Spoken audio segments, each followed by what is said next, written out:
Interesting thing is, and I don't know if they figured this out yet, is like, so the crowd's cheering, right? Because they're on the paint, they're ready to shoot, and then all of a sudden somebody steals the ball, but they got the crowd noise, yeah, oh, and then they can't switch There's a fast guy enough to specifically for that.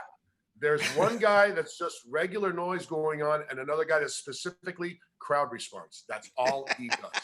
Hey, we got a question on Facebook, something, and it says, by 4 different dogs. That's one question. And the other one was, did the $3 million go through? I don't know what either one of those questions mean, but I'll throw it up to the room. So I just read the story on the dogs, and it is a German study where they took some military canines and trained them to detect the smell of COVID-19.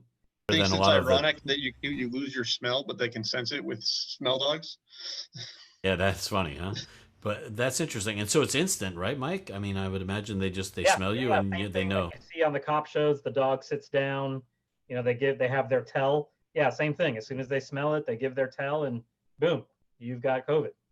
And you're out of there. You're not allowed in the building or something, right? Yeah, then the other dog eats you. That's my question. In our case, they will just tell you, I'm sorry, but you can't come in. Plain and simple. There's no gray area in this. Is there a retest? I mean, for possible what's it called? Erroneous positives? You're going to argue with a dog? I guess so. I mean, wouldn't you if she said, I feel fine, there's nothing wrong with me, I don't have a fever, I don't have this, I don't have that. The dog thinks I have COVID. I want to work, I want to whatever. I want to go to the event or whatever it is you're trying to go in the building for. That's where they bring in that retest that's I'm curious to see what happens as well, because we haven't seen any of this yet. I just saw them roaming around the building. I guess they were showing the dogs the building or something, so they felt comfortable. Yeah. But I haven't seen it in action yet, and I'm very curious to see what they do. Yeah, maybe you get different dogs. Very interesting. It's almost like getting a PET scan. You know what I mean? Ba-dum-bum. He shoots, he scores. That was a little joke. We've been using dogs for years now for medical diagnosis, especially in the ADA world. Bruce Fallis, you've been in a meeting. I haven't heard you say 2 words. Come on, say something. What do you got? What do you got to offer? Nothing really. I'm just enjoying the view. Yeah. It's been great to listen in. That's for sure. Well, we do make it. We do make it amusing. That's for sure. And we're taking a bad we're making the best of a bad situation.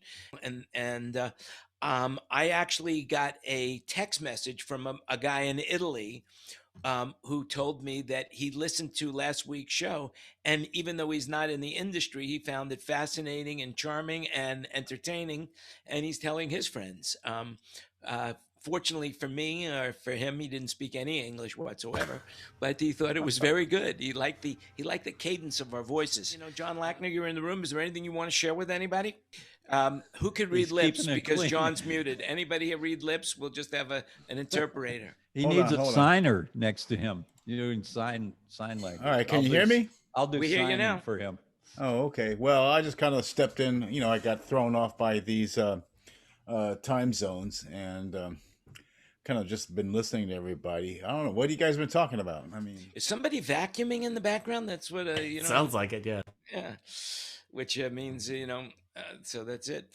Sean, are you in the room, or are you on the phone, or do you have something you want to say?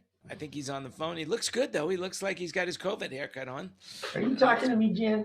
Yeah. I'm talking to you. Movie on Netflix. I'm always looking for something.